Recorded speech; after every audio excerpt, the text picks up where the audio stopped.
शुभदिवाते अहमस्मि नारायणदत्तमिश्रः अत्र भवतां स्वागतम् एतस्मिन् डीडी न्यूज़ वार्ता प्रसारणे। अथ प्रमुखाः वार्ताः। लोकसभा निर्वाचनस्य द्वितीयचरणपरा सन्नद्धता अन्तिमे क्रमे 13 राज्यसम्बद्धानाम् अथ केन्द्रशासितप्रदेशानां च 88 आसनेषु भवेत् श्वः मतदानानुष्ठानम्।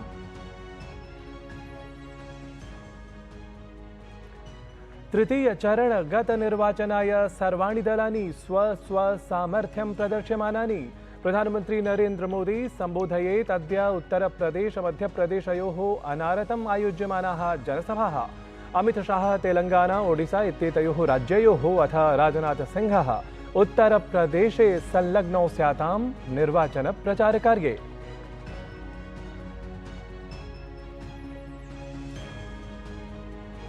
चतुर्थचरणार्थं नामाङ्कनपत्रप्रपूरणस्य अद्य अन्तिमं दिनं। सपा इत्येतद्दलीयः प्रमुखः अखिलेश यादवः कन्नौजतः नामाङ्कनं स्वकीयं प्रपूरयेत्। आन्ध्रप्रदेशविधानसभा निर्वाचनार्थमपि तावत् नामाङ्कनपत्रप्रपूरणस्य अद्य एव अन्तिमं दिनम्। अन्ताराष्ट्रियवार्तासु केन्यादेशे अतिवृष्ट्या जलप्लवेन च जनजीवनं सन्त्रस्तम्।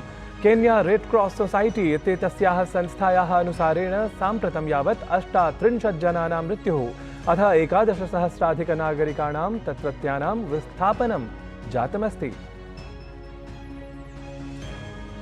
अथ क्रीडावार्तासु IPL इत्येतस्यां प्रथित क्रिकेट प्रतियोगितायाम् अद्य हैदराबाद बेंगलुरु दलयोः मध्ये भवेत् संघट्टः। ह्यः क्रीडिते द्वन्द्वे तावत् डेल्ही कैपिटल्स इत्येतेन दलेन गुजरात टाइटन्स इत्येतद्दलं 4 धावनाङ्कैः पराजितम्। ऋषभपन्तस्य अत्र स्पर्धायां विशेषप्रदर्शनम्।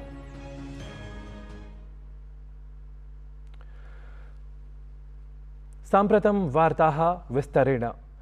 निर्वाचनकालावधौ राजनीतिकदलानि जवीयस्या गत्या प्रचारे सन्ति संलग्नानि। अत्र क्रमे भाजपेति दलपक्षतः अनुक्रमं प्रचाराभियानं प्रवर्तमानमस्ति। भाजपेति दलस्य वरिष्ठः प्रचारकः प्रधानमन्त्री नरेन्द्र मोदी च अद्य उत्तरप्रदेश मध्यप्रदेश राज्ययोः जनसभाः कुर्यात्। ध्येयास्पदम् एतत् यत् प्रधानमन्त्री नरेन्द्र मोदी प्रथमं तावत् मध्यप्रदेशस्य मुरैनास्थले भाजपेति दलस्य प्रत्याशी समर्थने जनमतं निवेदयेत्।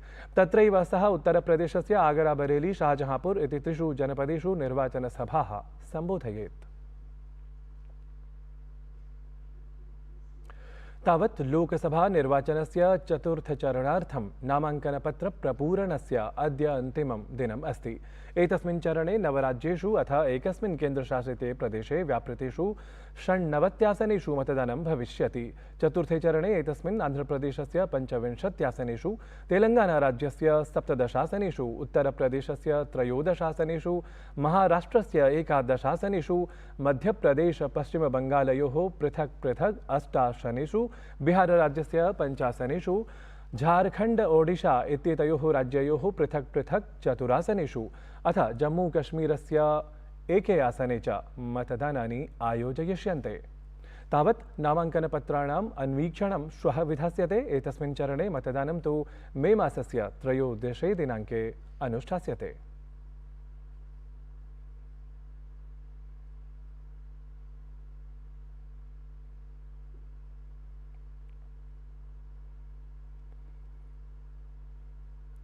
केन्द्रीय गृहमंत्री अथ भाजपेति दलस्य वरिष्ठ प्रचारकः अमित शाहः अद्य तेलंगाना ओडिशा इति राज्यद्वये निर्वाचनप्रचारं कुर्यात्। तदीया प्रथमा निर्वाचनपरा जनसभा तेलंगाना राज्यस्य मेडक इति संसदीये क्षेत्रे आयोजिता स्यात्। मेडक इति लोकसभासनं तेलंगाना राज्यस्य 17 लोकसभासनेषु एकं महत्त्वपूर्णमासनमस्ति। एतदनन्तरम् अमित शाहः ओडिशा राज्यस्य बालांगीर संसदीय क्षेत्रस्य अन्तर्गतम् ओडिशा राज्यस्य सोनपुरनगरे जनसभां सम्बोधयेत्। ध्येयास्पदमेतत् यत् ओडिशा राज्ये लोकसभा विधानसभा इति निर्वाचनद्वयमपि सहैव 4 चरणेषु आयोजयिष्यते। अत्रैव क्रमे शासनाधिरूढस्य दलस्य अध्यक्षः अथ ओडिशा राज्यस्य मुख्यमंत्री नवीन पटनायकः अपि स्वीये गृहक्षेत्रे हिंजिली इत्यत्र प्रचारं कृतवान्। ओडिशा राज्यस्य विकासाय संकल्पं गृहीतवान् अथ बीजेडी इति दलाय ऐतिहासिकं 6ठ वारं कार्यकालम् अभियाचितवान्।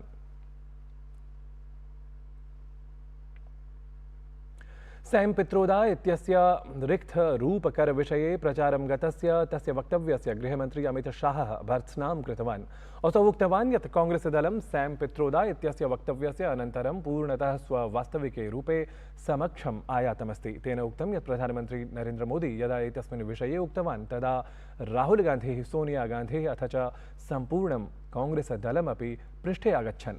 यत् दलस्य एतत् उद्देश्यं नास्ति इति परं सैम पित्रोदा इत्यस्य वक्तव्येन एतेषाम् उद्देश्यं पूर्णतः स्पष्टम् अभवत्।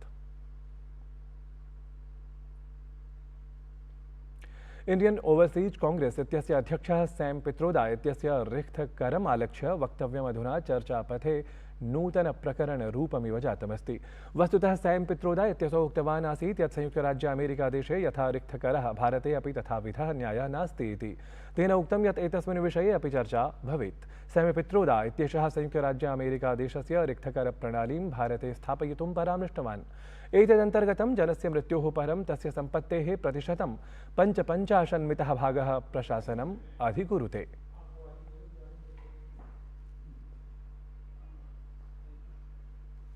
Tax. So if, let's say, one has $100 million worth of wealth, and when he dies, he can only transfer probably 45% to his children. 55% is grabbed by government. Now that's an interesting law. It says, you in your generation made wealth, you are leaving now, you must leave your wealth for public. Not all of it, half of it. Which to me sounds fair. In India, you don't have that. If somebody is worth 10 billion and he dies, his children get 10 billion. Public get nothing. And law says, you get half of it, public gets half of it. So these are the kind of issues people will have to debate, discuss. I don't know what the conclusion would be at the end of the day. But when we talk about redistributing wealth, we are talking about new policies, new programs that are in the interest of the people and not in the interest of super rich only. कन्नौजतः नामांकन विषये Samajwadi party इति दलस्य प्रमुखः अखिलेश यादवः उक्तवान् यत् यदा नामांकनं भविष्यति तदा स्वयमेव एतत् सम्बद्धं ज्ञानं सर्वसमक्षं भविष्यति इति। इंडी इति महासंयुतेः जयं दृढतया वर्णयन् सः उक्तवान् यत् प्रश्नः कन्नौजस्य ऐतिहासिकविजयस्य अस्ति। एतस्मिन् निर्वाचने तु भाजपादलं नूनम् इतिहासत्वम् आप्नुयात् इत्यपि तदीयं वक्तव्यम्। जब नॉमिनेशन होगा तो आपको खुद पता लग जाएगा और हो सकता है नॉमिनेशन से पहले ही आपकी जानकारी होगी। कन्नौज का ऐतिहासिक जीत का है। कन्नौज अलग बात है, लेकिन उससे ज्यादा जो जनता ने मन बनाया है, इंडिया गठबंधन भविष्य बन के आ रहा है और भारतीय जनता पार्टी इतिहास बन जाएगी इस चुनाव में। कांग्रेस दलस्य घोषणापत्रम् आलक्ष्य भारतीय जनता पार्टी इति दलम् अनारतं कठोर वक्तव्यं प्रकाशयत् अस्ति। भाजपादलीयाः कार्यकर्तारः अकबर मार्गे ह्यः विरोधप्रदर्शनमपि कृतवन्तः। एतस्मिन् अवसरे दिल्लीप्रदेशस्य भाजपादलाध्यक्षः वीरेन्द्र सचदेवा इत्यसौ कांग्रेसदलं पृष्टवान् यत् अपि देशे अस्मिन् सनातनधर्मित्वम् अपराधः अस्ति। कांग्रेसदलम् एतस्य धर्मस्य अनुयायिनां मङ्गलसूत्राणि आभूषणानि च कस्मै दातुमिच्छति। राहुल गान्धी एव प्रश्नस्य एतस्य दद्यात् उत्तरम् इति। कांग्रेस का जो मैनिफेस्टो में स्त्री धर्म पर जो हमला है, ये सीधा सीधा देश के बहुसंख्यक समाज पर हमला है। इस देश में तुष्टीकरण की नीति को बढ़ाने का हमला है। इस देश को कमजोर करने की कोशिश है। मैं कांग्रेस से एक सवाल पूछना चाहता हूँ। आपने घोषणा पत्र में लिखा है कि हम सत्ता में आएंगे तो आर्थिक सर्वेक्षण कराएंगे, संपत्ति का सर्वे करवाएंगे। वो संपत्ति किसे बांटना चाहते हैं? आपके प्रधानमंत्री मनमोहन सिंह बोलकर गए कि इस देश की संपदा पर पहला अधिकार मुसलमानों का है। तो ये जो बहनें खड़ी हैं, क्या हिंदू होना गुनाह है क्या? इस सैम पित्रोदा का भी बयान आया जिन्होंने इनहेरिटेंस लॉ का जिक्र किया है। इनके घोषणा पत्र में जो लिखा गया है, ये बड़ी गहरी साजिश है जो उस सोच को पुष्टा करती है कि कैसे हिंदुओं के खिलाफ ये लोग काम कर रहे हैं। आज हम यहाँ से चल के कांग्रेस के दफ्तर में जाएंगे और उनकी इस सोच का विरोध करेंगे। प्रधानमंत्री नरेन्द्र मोदी दिल्ल्याः भारतमण्डपम् इत्यत्र आयोजितम् आपदा प्रतिरोधि संरचनापरम् ऐषमः अन्ताराष्ट्रिय सम्मेलनं सम्बोधितवान्। एतस्मिन् अवसरे प्रधानमन्त्रिणा उक्तं यत् गतेषु वर्षेषु आपदा प्रतिरोधि संरचनपरा वृद्धिः प्रभावशालिनी सिद्ध्यति या शुभं भविष्यं प्रति सूचयति इति। In the last few years, the growth of the coalition for disaster resilient infrastructure has been impressive. We have come a long way since 2019 when CDRI was launched. It is now a global coalition of 39 countries and 7 organizations. This is a good sign for the future.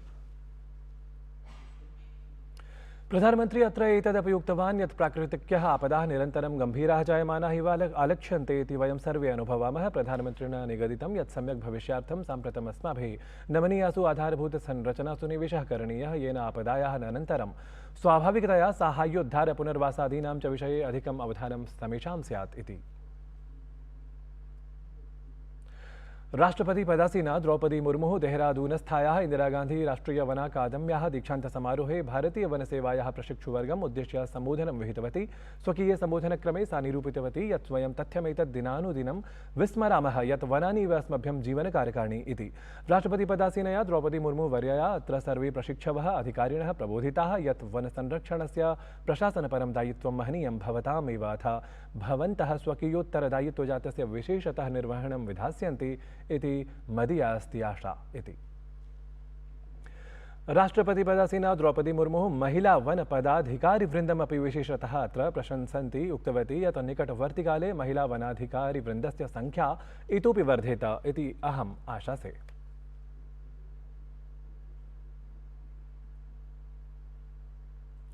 IPL इत्येतस्यां प्रथित cricket प्रतियोगितायां गतदिने क्रीडिते द्वन्द्वे Delhi Capitals इति दलेन Gujarat titans इत्येतत् दलं 4 धावनाङ्कैः पराभूतम्।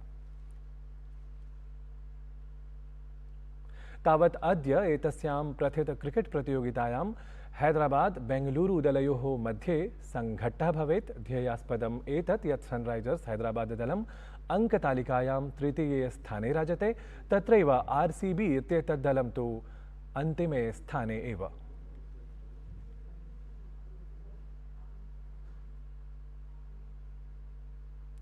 एतद्धि वार्ता संस्करणम् अधुना सम्पद्यते। अभिनववार्ताभिः सह पुनः उपस्थास्यामः। तावत् मङ्गलं भूयात्।